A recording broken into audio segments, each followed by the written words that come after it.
Good day. In this session, we are dealing with the valuation of inventory and the disclosure of inventory. The valuation of inventory is quite important at the end of the financial year. The purpose is to determine the cost of inventory that should be included in the statement of financial position. Different calculation methods exist in order to determine the closing inventory.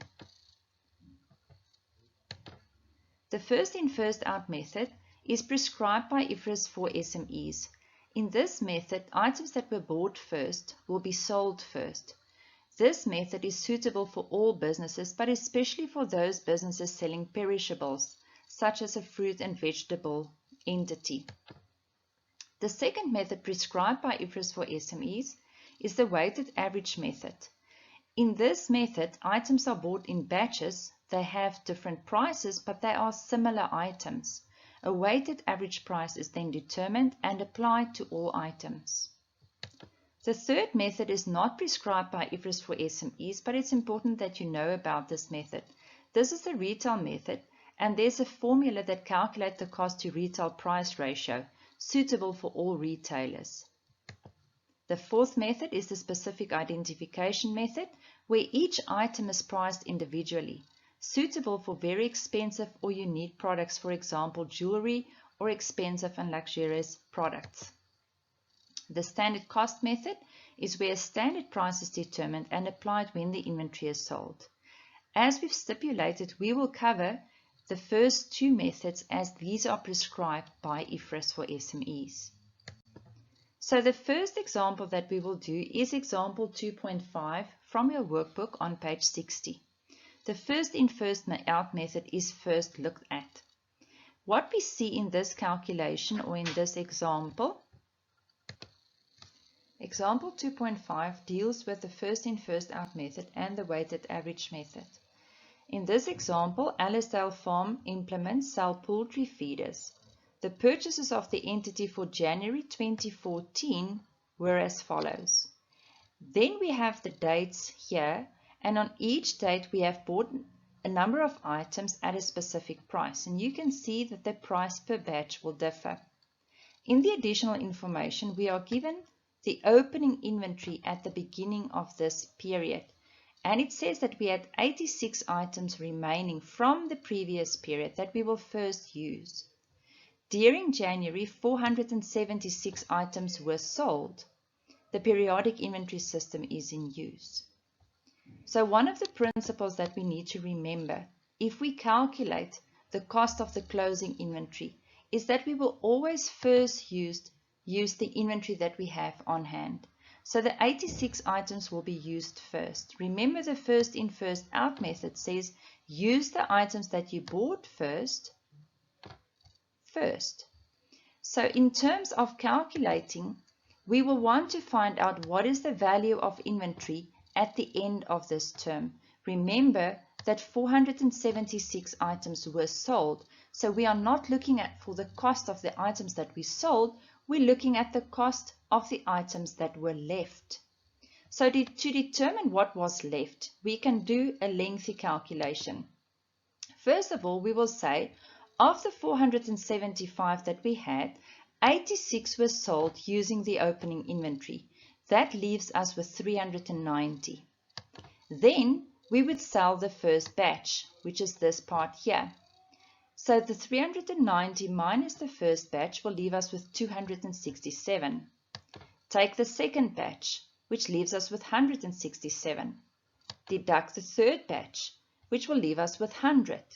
Now when we go to batch 4, we will see that in batch 4 we had 122 items available, but only 100 items were sold. Therefore, of batch 4, 22 items will remain.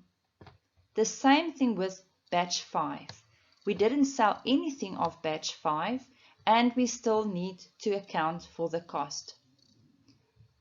So if I calculate the value of the inventory, I will use the 22 times the 46 Rand, and for the 15 items I will use the 50 Rand.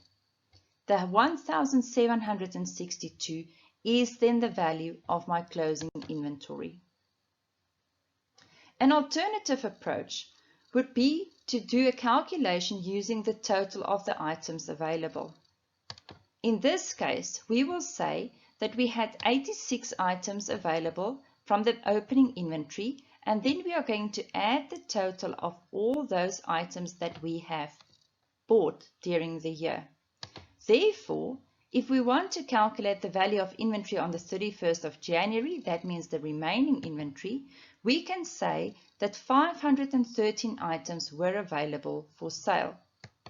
If we then deduct the amount that was sold, 37 items were not sold, leaving us with the last two batches. So I'm going to take 15 of batch 5, starting right at the bottom because the first ones were sold first.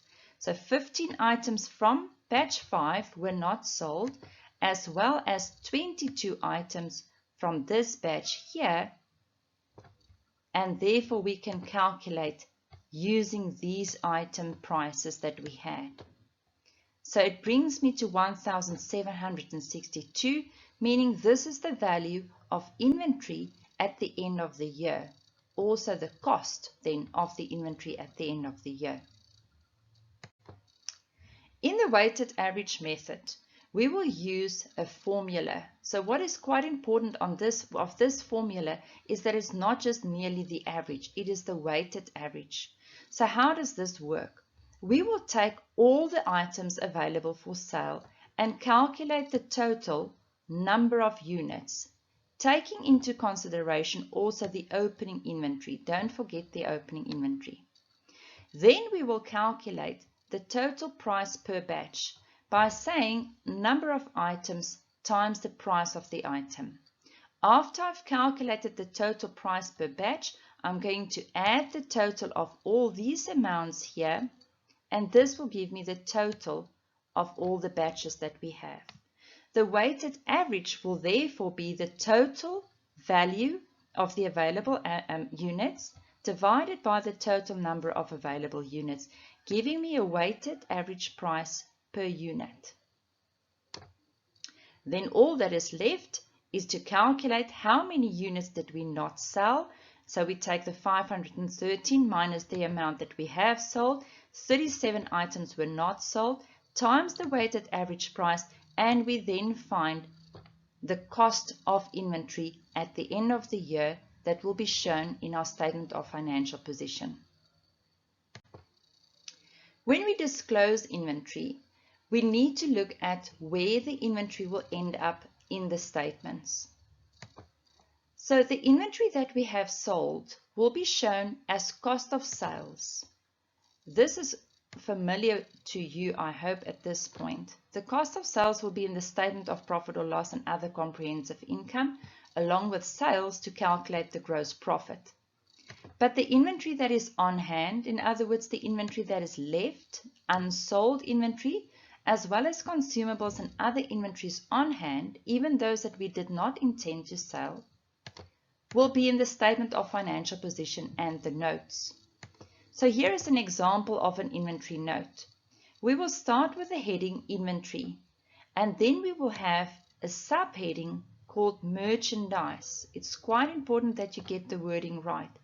This merchandise is our inventory. So the wording change in the notes. Merchandise will represent the inventory, and this is the value of the inventory that we had left. Please note that these amounts are now a new example and it does not relate to the previous ones that we've done. Also included in this note will be a list of all the consumables that we have on hand. In other words, I never intended to sell them, but I had them left at the end of the year. When we add this together, we will find 86,000 Rand, and this is the amount that you will find on the statement of financial positions face. This is the end of the explanation. What you need to do now is to complete question 2.6 in your question book and work through the examples 2.7, 2.8 and 2.9 in your workbook.